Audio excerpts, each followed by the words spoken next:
চলেন আপনাদেরকে আমি একটু মৃত্যুর কথা স্মরণ করিয়ে দেই। আজকে রাতের বেলা আপনি এক বুক স্বপ্ন নিয়ে বিছানার মধ্যে ঘুমিয়ে পড়লেন। সকালবেলা ঘুম ভাঙতে না ভাঙতেই আপনি অবাক হয়ে গেলেন।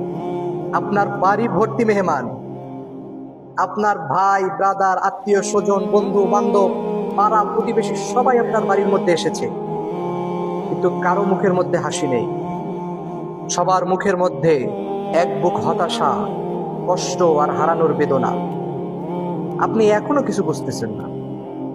আপনি তাকাই দেখতেছেন কয়েকজন মানুষ একটা লাশকে গোসল করাইতেছে, আপনি তখনও কিছু বুঝতেছেন না। এরপরে দেখতেছেন মসজিদ থেকে খাটিয়ে আনা হয়েছে, সেখানে একজনকে শোয়ানো হয়েছে এবং সবাই কাঁধে করে তাকে জানাজার ময়দানে নিয়ে যাওয়া হচ্ছে। আপনি এখনো কিছু বুঝতেছেন না। জানাজার ময়দানে ইমাম সাহেব জানাজা পড়াইতেছে, আপনার নিকটস্থ আত্মীয় স্বজন জানাজার ময়দানে দাঁড়িয়ে সবার কাছে ক্ষমা চাইতেছে, আপনি এখনো কিছু বুঝতেছেন না। এরপরে জানাজা শেষে সবাই মিলে যখন মরহুমকে দেখতে গেল, আপনিও সবার সাথে দেখতে গেলেন। দেখতে গিয়ে হঠাৎ করে যখন কাফনের বাঁধনটা খুলে দেওয়া হলো, আপনি মুখটা দেখে অবাক হয়ে গেলেন। এই মুখটার কারণ, এই মুখটা আপনার নিজের মুখ। আপনি ভয় পাচ্ছেন কেন? আপনি তো মারা যান নাই। তবে হতে পারে আপনার সাথেও। আপনি সেদিন অবাক হয়ে যাবেন যে আমি কিভাবে ডুপ্লিকেট হলাম।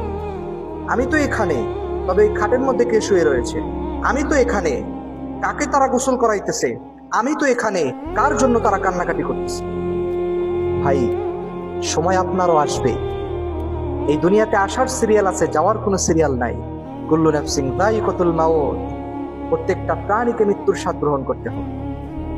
দেখেন, পৃথিবীতে আসার সময় দাদা এসেছে, বাবা এসেছে, ছেলে এসেছে, তারপর নাতি এসেছে। কিন্তু যখন চলে যায়, চলে যাওয়ার ডাক যখন চলে আসে, বৃদ্ধ 80 বছরের দাদা বেঁচে রয়েছে, কিন্তু ফুটফুটে 7 বছরের 8 বছরের কোলের দুধের বাচ্চা নাতি সে চলে গিয়েছে। কোনো গ্যারান্টি নেই জিন্দিগি।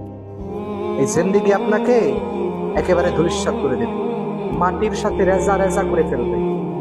এমনও দিন যাবে আপনার মৃত্যুর 50 বছর পরে, 100 বছর পরে মানুষ আপনার খবরও নেবে না। এইখানে কার কবর ছিল? আপনার আত্মীয় স্বজন, আপনার ঔরসজাত সন্তান নাতি নাতকুর হেঁটে যাবে, আপনার খোঁজও নিবে না। আপনি কি দেখেন না রাস্তার পাশে পুরনো কবরগুলোর দিকে কেউ ফিরেও তাকায় না ভয়ে? আপনি কেন বুঝতে চান না যে একদিন